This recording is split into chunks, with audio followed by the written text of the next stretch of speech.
us tonight. We're going to go ahead and get started. We want to make sure that we're being respectful of your time, and we should be done within the 30 minutes or so max. Just make sure that questions, go ahead and just write them, type them in on the side, and myself or Tad will address those at the end here. Again, my name is Nick Mills-Paul with the Amateur Bass Players Association, and tonight we're going to talk a little bit about work ethic. We've been talking more about academics and recruiting previously, and we've got a long series as well on work ethic. Tonight we're just going to kind of introduce the topic a little bit for you, open it up to questions as well, and like I said, we should be done within 30 minutes or so. But we're going to go ahead and kick it right into gear and get started. I want to introduce you to our presenter tonight and our special guest. His name is Tad Rada. Originally from Indiana, he was an Indiana Mr. Baseball candidate. Went on to play 4 years for Wichita State. Comes from a baseball family. His brother actually he plays for the University of Kentucky right now, which is in the top conference in the country, and was the assistant coach at West Virginia. So, Tad, if you are on, I'm going to go ahead and click to the next slide, and you can go ahead and take us away. Awesome. Thanks, Nick. So we decided we want to talk about work ethic tonight because work ethic, baseball is a sport that physically you don't have to be the best. You don't have to be the most athletic kid. You don't have to be the tallest kid. You don't have to be 6'8". There's guys that are 5'6" playing in the major leagues. And the one thing all these guys have is a very, very strong work ethic. So, we actually have quite a few great questions that I think is even going to help the presentation more. But we have a few slides here before we get into that, and we just want to go over those. So, the definition for work ethic is a belief in the moral benefit and importance of work and its inherent ability to strengthen character. Basically, what this means is work ethic is part of your character. And that's, I can't speak highly enough of a guy that is a complete package. When I call, high school coaches or we talk to summer coaches, work ethic is always one of the things that's brought up. And it carries over into all aspects of your life, whether it be your grades, whether it be how you carry yourself off the field, whether it be how you help around the house. It's amazing. The kids that have great work ethic on the field are usually the ones that do great in the classroom, are usually the ones that are doing all kinds of things, mowing the grass or cleaning the room or, whatever. I know that seems very weird, but a person that has a strong work ethic wants to be great in all aspects of their life and not just one. Very few times we find a guy that has great work ethic in just one area of his life, and then everything else in his life is falling apart. I believe work ethic is a characteristic that you are not born with. I think it's something that you develop. Some guys figure it out quicker than others. I've seen guys that have kicked it into gear, after threats of losing their scholarship or once they see that they have the potential to play professional baseball, they'll kick it into gear. Or maybe it's a guy that is 9 years old and the dad kind of pushes him along the way and he eventually just figures it out. But I don't think it's a born characteristic. I mean, I'm sure some people, show signs of it much earlier than others, but for the most part, it's more, what kind of person you are. As far as what kind of work ethic you're gonna obtain. Here's a survey. I know we send this email out, but I'm just going to answer these questions. As far as what I think, what is your definition of work ethic? To me, work ethic is what you do, not just during the practice time, not just when coaches are watching or scouts are watching. Work ethic is how hard you work all the time, whether it be by yourself, whether it be at 5 a.m., whether it be at night. It doesn't matter. It's what you're doing to get better, and whether somebody has to kick you in the butt to get going, or whether you had that self motivation to get up and get moving. And that to me is work ethic. A kid with strong work ethic is a kid that really pushes himself and is always looking for ways to get better on his own.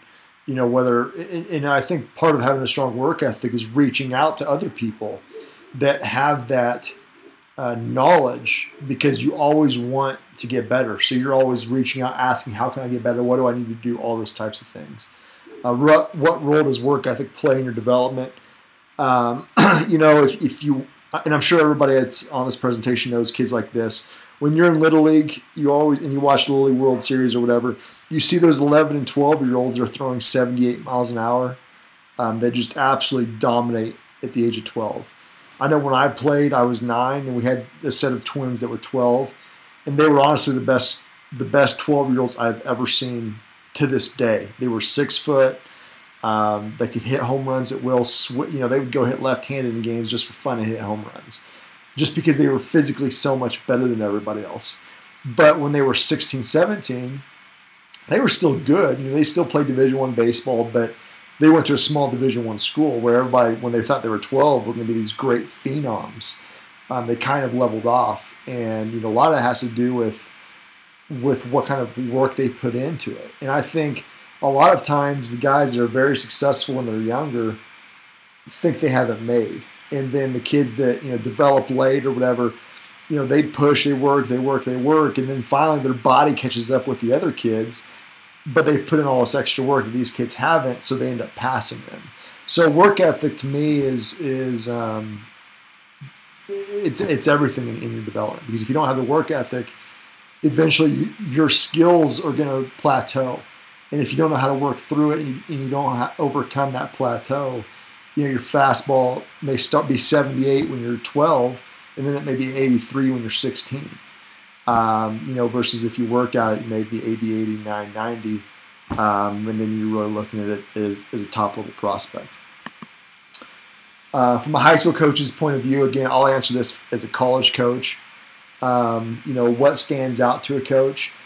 A lot of people ask, how can a coach look at work ethic? College coach specifically. How do I notice work ethic when I don't go to a kid's practice? It's pretty easy when you're watching games to see the kid's work ethic. And the way you see it is how does a kid carry himself? Does he sprint on and off the field? How does he warm up? All those types of things. And the kids that have great work ethics usually have great character as well. So again, the kids with work ethic are usually complete packages. So watching all those little things in a game, like I said, the way they sprint on and off the field, if they hit a ball, are they sprinting to the bag? Are they jogging? Do they walk with confidence with their chest out? Are they kind of moping around and all those types of things? Those are all telltale signs of work ethic, in my opinion. Obviously we also talk to coaches. When we're at showcases, the kids that have strong work ethic, a lot of times they'll be brown-nosing the coaches. Sometimes it's not, but usually the kids that don't care, they're not going to take the time to get and come talk to me as a coach and pick my brain and all those things. The kids that don't care, they're usually going to be a little bit more shy. And now the kids that are shy don't care, but usually the kids that aren't as involved and don't care as much, they'll usually sit on the bleachers and wait to get started. Whereas the kids that are highly motivated, they'll come up and talk to you, introduce themselves. You'll see them stretching early, all those types of things. If you don't have a strong work ethic and you're able to fake all that stuff, great, more power to you, because you're, eventually catch up with you. But at the same time, when I'm watching a showcase, those are all the types of things that we're looking for.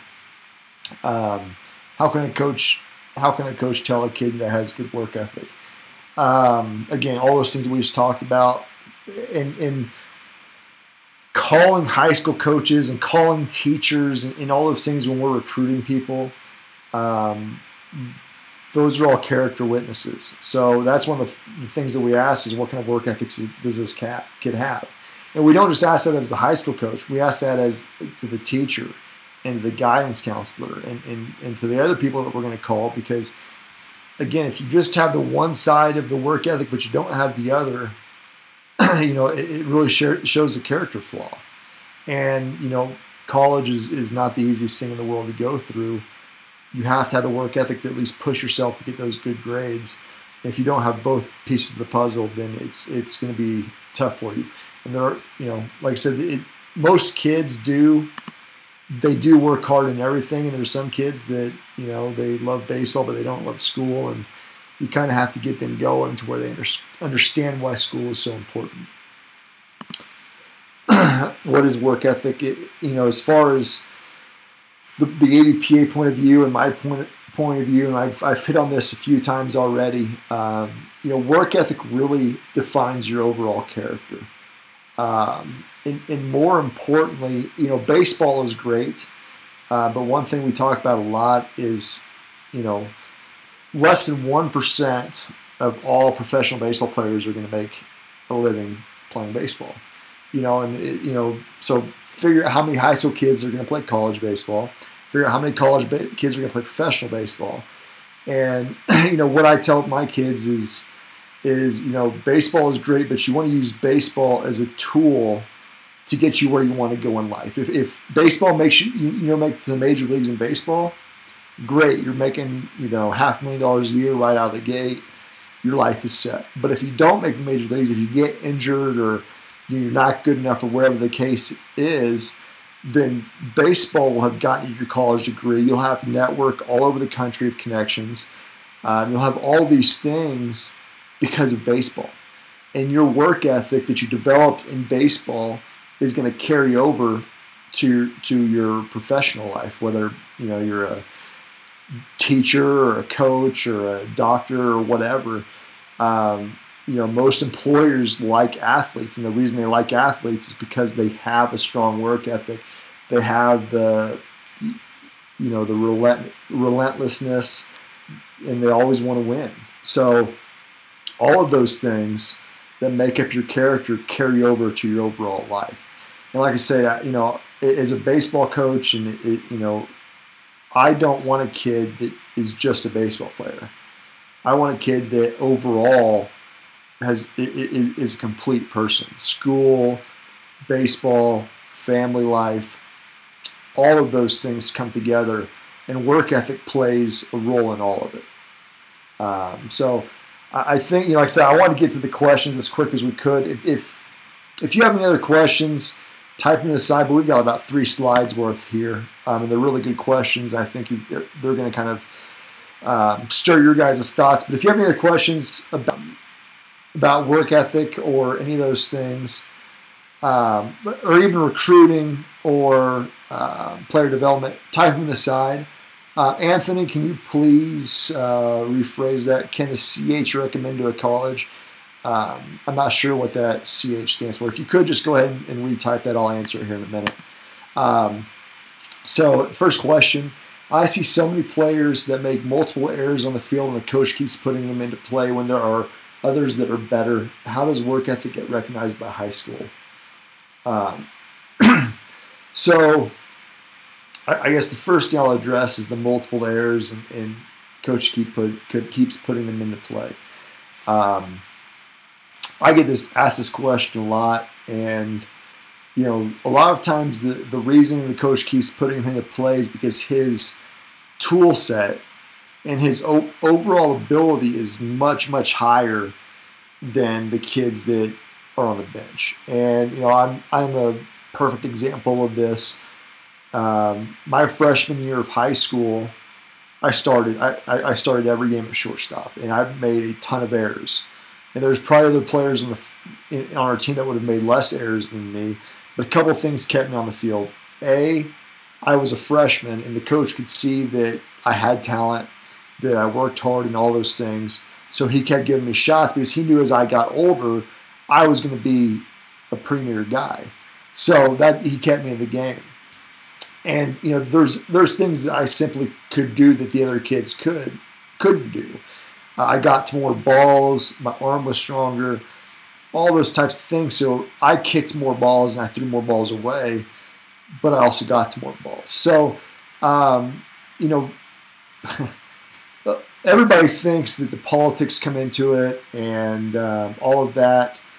Most times, I know a lot of people don't want to believe this, but most times coaches are going to put the best lineup on the field. And the reason why is because their jobs are on the line. And, you know, a coach may not be that good of an evaluator, so there may be the chance that he errs on the side that he doesn't quite get what lineup to put on the field. But at the same time, usually they're not going to do it just for political reasons. They want to win. And so if they really feel like Kid A is going to help them more than Kid B, they're going to put Kid A in the lineup. That's just the bottom line. And you know, defense is important, but the other thing you have to take in consideration is the offense. Offense always trumps defense, in my opinion. So if the kid is a premier hitter and needs to work on his defense, then, you know, coaches look into that as well. How does work ethic get recognized in high school? Again, as a high school coach, it's much easier to see because you're around the kids all the time. So, you know, the kids are always doing extra work. They're always hitting on their own. They're always playing long toss. They're being leaders. They're sprinting on and off the field. All those types of things. Every little detail a coach sees. And, you know, I've had players in the past that I didn't necessarily like when they first came to school. But being around them every single day and seeing their work ethic every single day and seeing how they approach the game, I ended up loving the kids just because I love the way they approach the game. So, you know, from a work ethic perspective, always go and do more. You know, if you feel like you need extra ground balls, get extra ground balls. You know, have one of your friends go out and hit, have your dad go out and hit. You know, ask your coach, bug your coach to go out and hit ground balls. Coaches, that's what they're there for. That's what they love to do. They love to help kids get better. And believe me, I would much rather a kid, and actually my coaching philosophy is if you don't come talk to me about it, you don't come ask me, I'm not going to come ask you to go hit because it's your career. And so that's my personal coaching philosophy. You know, I want kids to come up and say, hey, Tad, let's go to the cage, or hey, Tad, let's, you know, go take ground balls, or, you know, what do I need to be doing to get stronger, blah, blah, blah, blah. So as a coach, that's what I look for. And I know a lot of kids are shy, but you have to remember this is your career and you only have one of them. So you may be shy off the field with girls or whatever, but when it comes to your career, you have to take it and you have to run with it. And, you know, shyness is not an excuse not to get better, because there's a lot of kids in a lot poorer countries than here that would die to move from their island over here to play. And, you know, once you get to professional baseball, the kids from Dominican and the Cuba, all those guys that live in poverty, they come up and take jobs away from us. So, Anthony, I'll go to your question real quick. Can the coach recommend to a college? Can a high school coach recommend to a college? I'm sorry, bud. You're gonna have to rephrase that question. I'm not sure which direction you want me to go with that. So if you could just completely rephrase it, I apologize, but I'm not sure which direction you want me to go with that question. How many swings a day should I do as a sophomore in high school? I always tell guys that 200 swings a day, 300 swings a day. You know, I know there's a point in time where you get tired, but the more swings that you take in a day, the more efficient your swing is going to become, and the stronger your swing is going to become. A kid that takes 30 swings a day or 50 swings a day is not going to be able to repeat that swing as easily as a kid that takes 200 or 300 kids a day. So, you know, you always hear golfers, how many swings should golfers take a day? 5. You know, I've always been told 500 swings a day for golfers, and that's for a ball that's been sitting still, doesn't move. So we're facing a ball that's 94 miles an hour, that sinks, that cuts, that does all sorts of things. So our swing has to be perfect in terms of we have to know exactly where our body's at, where our barrel's at, and all those types of things. So, I recommend, we actually have a hitting program that we put guys through. I believe it's like 70-ish swings. So when that's finished, guys will go on and do extra front toss or maybe throw some live BP to each other or whatever to get that 2 to 250 range. And keep track of your swings. Last year I challenged our guys to get 50,000 swings in over, like, I believe, an 8-month period. And it's amazing. Out of, like, the 8 guys that we challenged to do that, 6 of them are Division I hitters now, and they're actually signing to Division I schools. So I believe there's a direct correlation to the amount of swings you take in a day and your ability to hit. So take that for what it's worth. A lot of people will say, well, isn't 30 perfect swings better than 300 bad swings? I would say absolutely not, because the more you swing the bat, the more efficient you're going to get in that process. And at least you're going to know where your barrel's at, and your bat speed's going to increase, and your strength's going to increase, and all of those things. I can take a kid that has bat speed that may have some things in his swing that needs fixed. I don't care if he's taking 100,000 swings with that bad swing. We can rework that swing. But, the bat speed and all those things are very important. And without swinging enough, you're just not going to have the strength to be able to do it. What is the most important factor in obtaining an athletic scholarship? Being good enough. I mean, that's the most important factor, bar none, is if you don't have the skill level, you're not going to get an athletic scholarship. We've talked about this many times, but Division I level, you have to have the arm strength. Out of the 5, there's 5 tools: arm strength, bat, hitting with power, hitting with average, your glove, and your running time. You have to have at least one of those be plus to play Division I baseball. The more of those that you can have that are above average, the higher level that you're going to play. And obviously, the more of those that are plus, the more money you're going to make. So being good enough is really the only factor that matters in obtaining an athletic scholarship. And obviously, going out in tournaments and getting seen and all those things are important, but they're secondary to your skill level. Okay, how does the coach recommend you to college? So I'm going to the high school or the summer coach. I ran a summer program for 3 years, and what I always tell people in my first meeting that we have is it's my job to get you in front of coaches, and it's your job to make those coaches like you. So, I do call coaches, high school coaches on people's behalf, or college coaches, on people's behalf. But I don't sell anybody to anyone school. What I do is I tell exactly what the kid has. I say the kid runs a 6.8 60. He's got an average arm and he's got above average bat speed. I think he could play at your level. And from there, the coach will, most likely come out and watch him play, and he'll decide from there. So basically, the only thing the coach is going to do is give his, input on you. And then it's the college coach's decision as far as whether or not he wants you to play. Anybody that tells you, I have all these connections and I'll get you this because I'm going to sell you to those coaches, that's not how it works. If the coach doesn't see you play, very, very, very seldom is there a time when a coach is going to take a player sight unseen. It just doesn't happen. So making the phone call and making the introduction is what a coach is going to be able to do.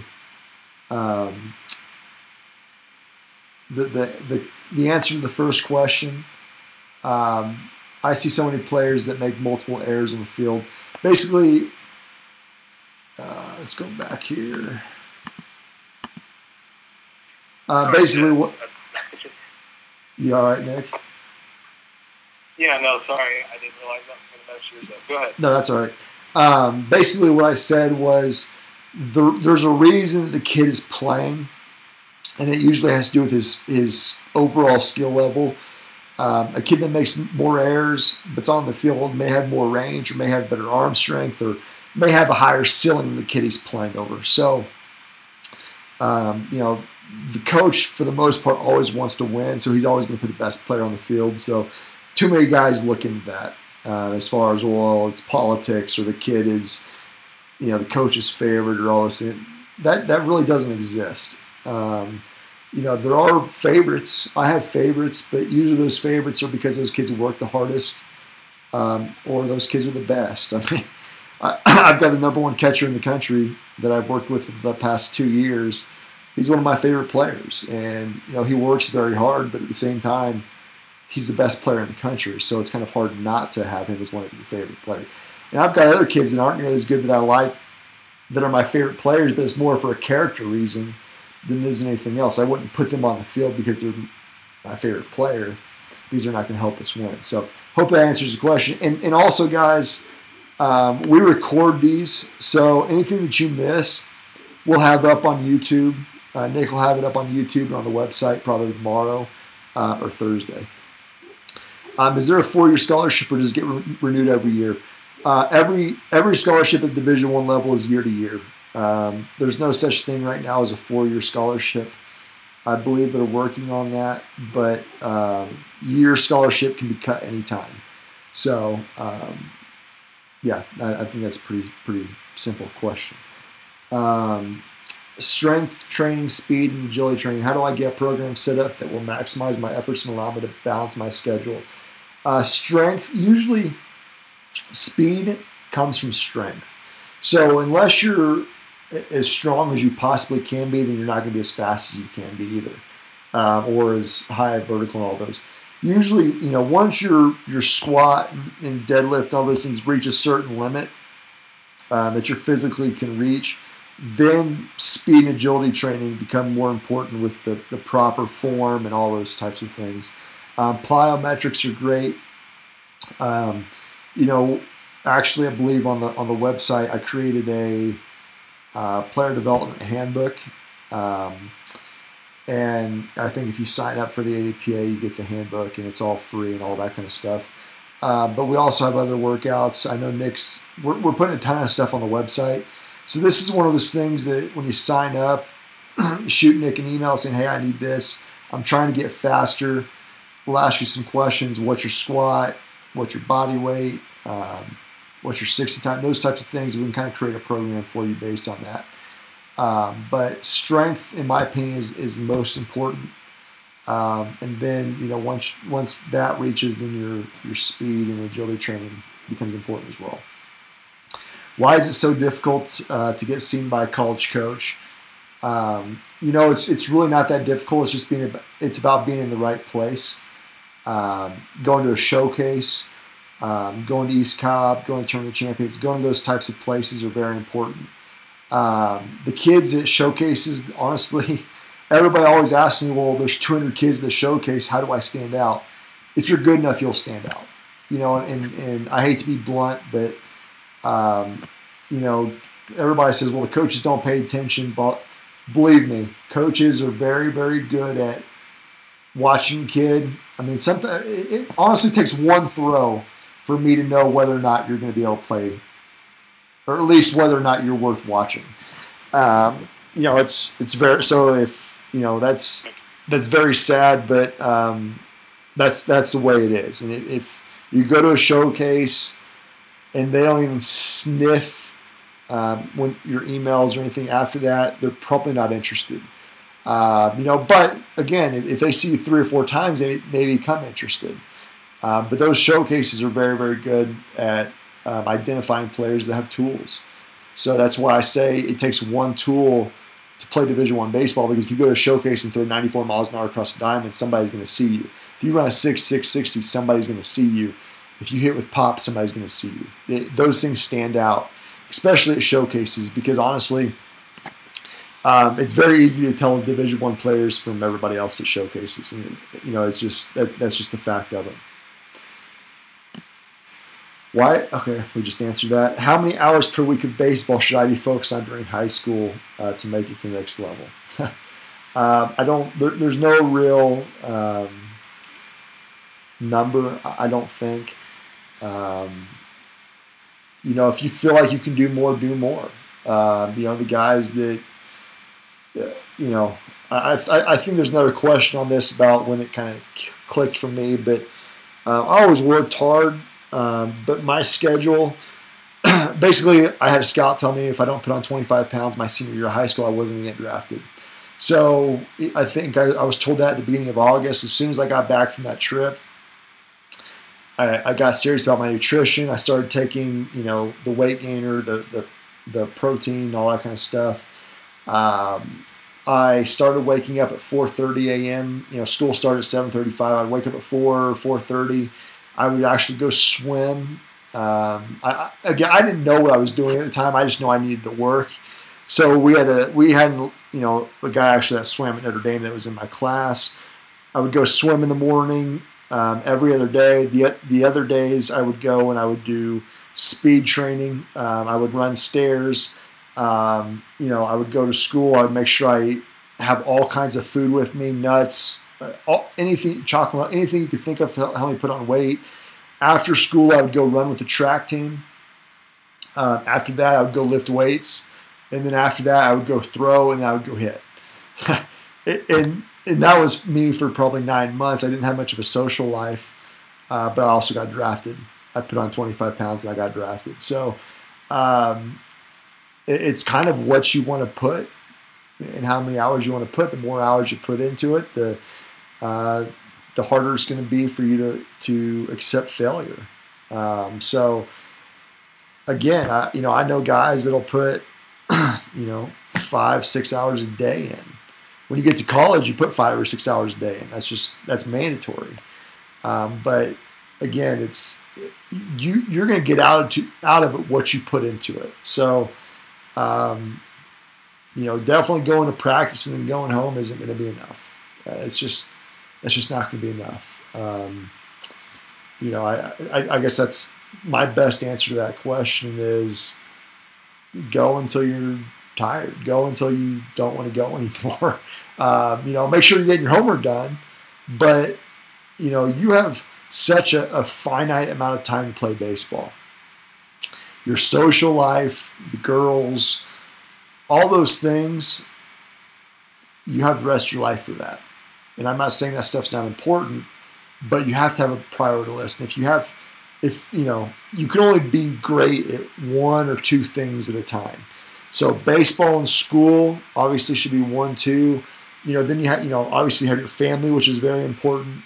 But then you start with your friends. And if you try to make everything a priority, nothing is going to be a priority. You're going to be average at everything. So, think about that when you look yourself in the mirror and say, am I working enough? My kid has a great work ethic, and that is supported by all his coaches. How do you get that shared with college coaches when so little is actually captured at Showcase?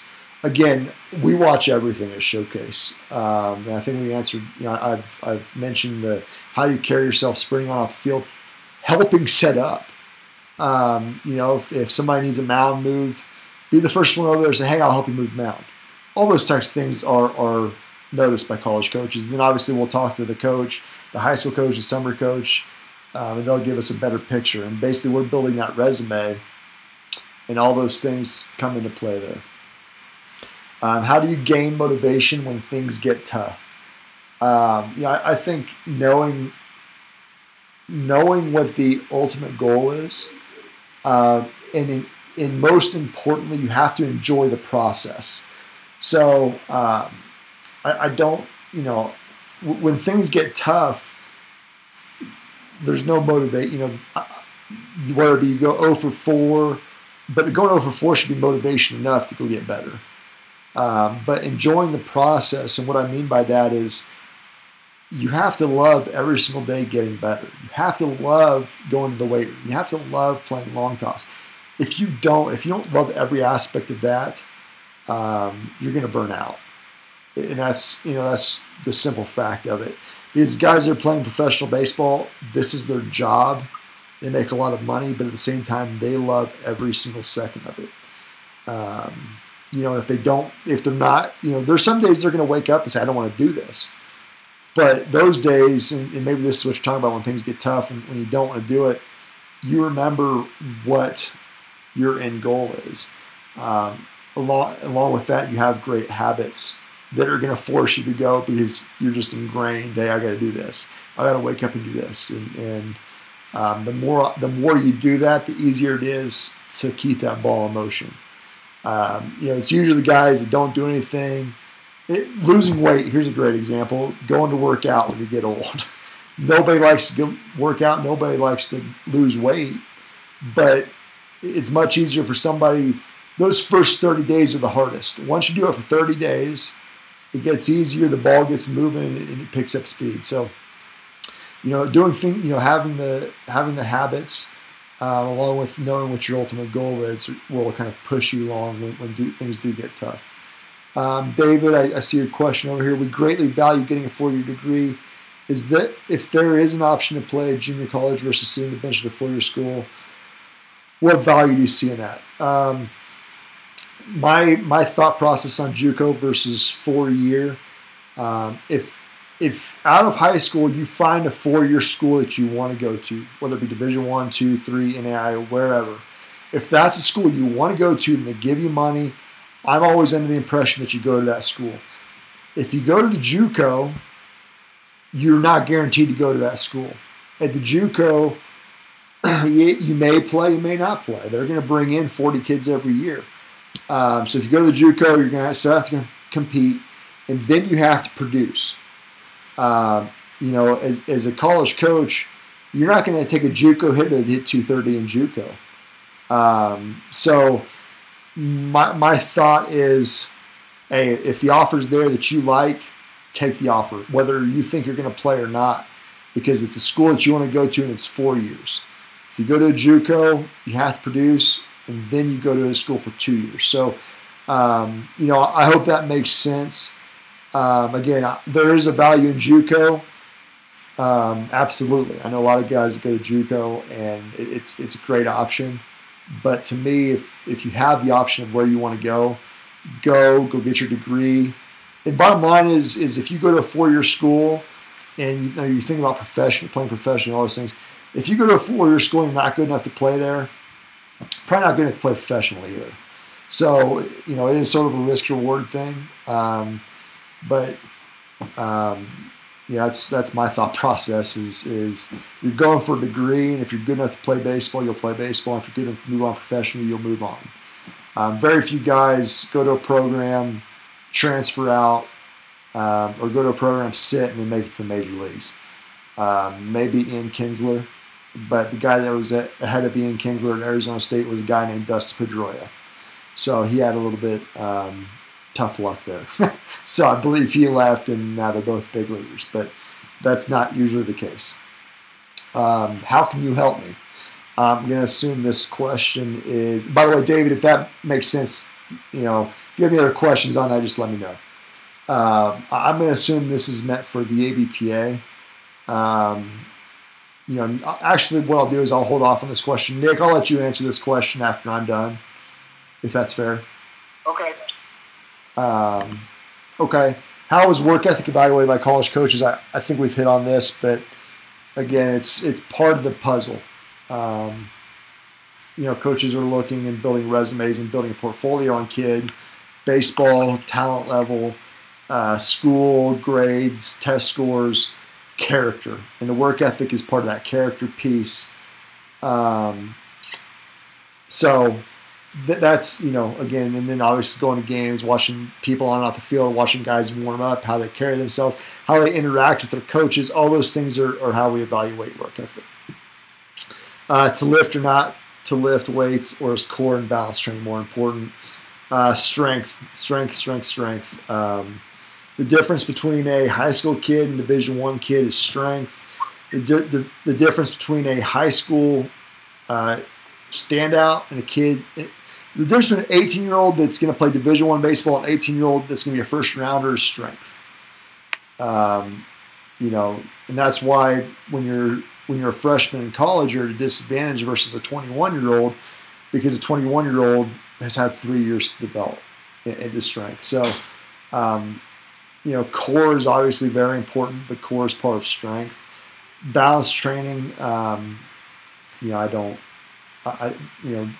don't do much balance training.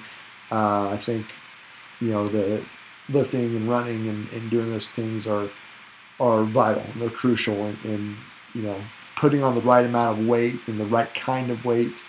All those things are crucial to your success. I just signed D1. I'm 17. What do I need to do? What do I need to know to be competitive with 23-year-olds in the program? Again, the first thing you're going to have to understand is you've got a year until you enter college. Get to be as big and strong as you can, because if you go into college weak and weighing 170 pounds or 160 pounds, you're at a great disadvantage. So you're going to have to put on 20 pounds over that first year of college. So that's the first thing. The second thing, make sure your bat speed's there. Obviously, if you sign Division I, you have some talent, but keep refining your skill set. And I always tell guys, and this is my biggest fear, is when guys sign that letter of intent, they start to coast. And I always tell guys, when you sign that letter of intent, that's just the beginning. That's just the beginning of what you're going through. So you've worked hard to get to that point. Now push your foot down and step on the gas pedal and really accelerate. And to my knowledge, your goal isn't to sign Division I. Your goal is to start Division I. Your goal is to play professionally. And where you are right now, I can tell you the best 17-year-old is not going to be better than the 20-year-old that's a junior in college. He's had more time to develop. He's learned to read pitches, all those types of things. So now is the time to turn it up, and work extra hard and get ready, because the last thing you want to do is be behind when you step on campus next year. When did you realize how bad you wanted it? I was kind of alluding to this story earlier. I always feel like I was a pretty strong, work ethic kid. Obviously when I was young, my dad kind of, hey, let's go play catch. Hey, let's do this. That started to change. When I got to high school, I started saying, hey, Dad, let's go throw. Hey, Dad, let's go hit. But all that was great, but it never really hit me until August of my senior year. And I was a Division I player at that point. I thought I was a pro guy, but I was a fringe pro guy. And the scout for the White Sox, I was at the area code games, which is, for the top 100, 150 players in the country. And we just finished, and Justin Upton was on my team, and Clayton Richard, who's with the Padres, and all that. I mean, there was 100 big leaguers there. And the scout came up to me and asked how I thought I did, and he goes, look, if you want to play professionally, if you want to be drafted 10 months from now, 9 months from now, whatever it was, you have to put on 25 pounds. And that's when it clicked with me that, hey, I can do this. I'm that close. I just played with all these guys, and looking back 10 years later, all those guys are now making millions of dollars. But that's when I realized how close I was. And I like I said, I worked hard and I did all those things. But when that conversation happened, I kicked it in overdrive, and it's all I could think about. It's all I worked with. My friends, I remember I had friends thought that I lost my mind, and everybody told me I was on steroids, and everybody, it's not that I was antisocial. I mean, I would go hang out on Friday night, but I would go home early because I had to get up on Saturday morning, and I'd go out Saturday night and hang out, but that wasn't a priority, and I could care less if I did that. It was, again, waking up at 4 a.m. It was, again, my day, 4 a.m., swim or speed train, go to school. As soon as school was over, I'd go lift weights. As soon as school was over, I'd go train with the track team because I needed to get faster. And then after that, I'd go lift weights. And after that, I'd go play long toss. And after that, ground balls / hitting with my dad. And that was every single day. And I loved it. I never got tired of it because I knew exactly what I wanted. And if I would have done that all 4 years of high school, there's no telling where I would have been. And that's what I always try to instill in our guys. And the younger you learn that, the more successful you're going to be in life. And this isn't just baseball. This isn't just for baseball. whatever field of, you want to go into, whether it be politics or medicine or whatever, try to study the people that have gone before you. Study what they're doing. And, it's not a secret for success. There's no secret for success. It's about work. And yeah, some people have more talent than others, but, usually it's people that work harder will rise to the top. So I think that's it. Nick, if you want to answer that question, I'm good. If nobody else has any questions for me, I'll stick on here for a while Nick talks. But feel free to type them in the sidebar. Okay, great. Yeah. Well, thank you, Tad. So, and I'm a little bit. My slides are a little bit behind Tad. So if you could click me over just as I talk, that'd be fantastic. Mm-hmm. So basically, we had a question earlier. How can you help me?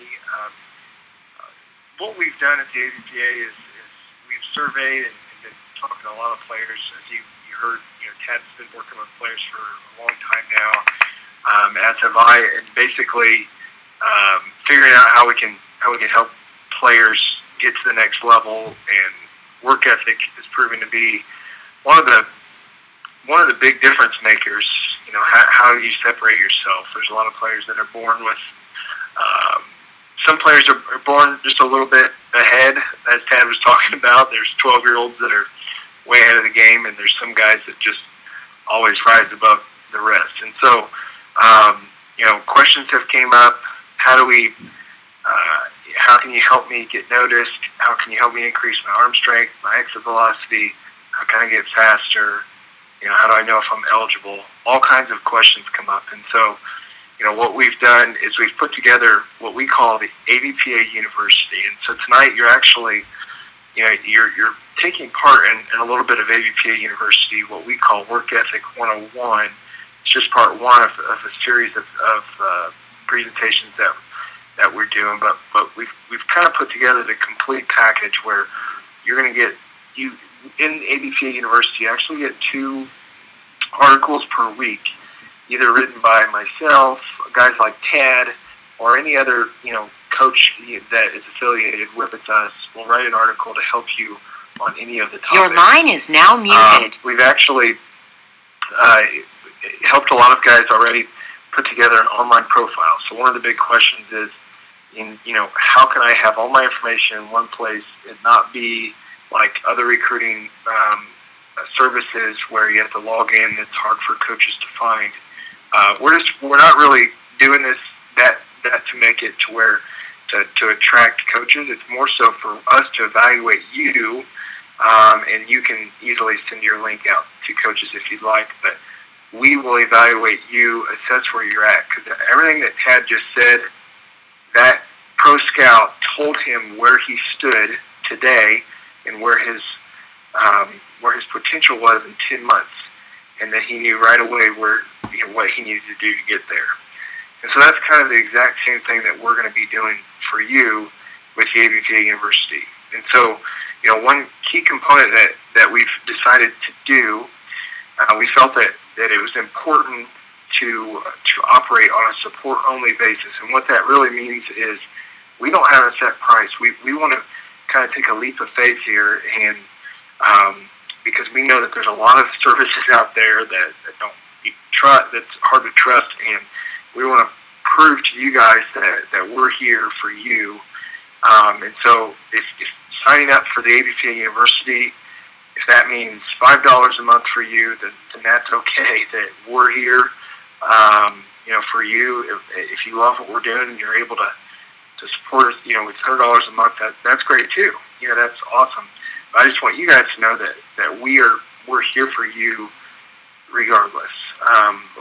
We're kind of test running this thing on a support-only basis through January, just to see if we're able to gain enough support for it. We've already got an overwhelming response of interest in it, and so that's kind of what I'm wrapping up with. I've got about 2 more minutes before I'm done. Tad, can you click on the next slide for me? Yeah, so this slide, this is our home page here. If you click here and then you'll be able to see all of our information, then you'll actually, you can go to the next slide, Ted.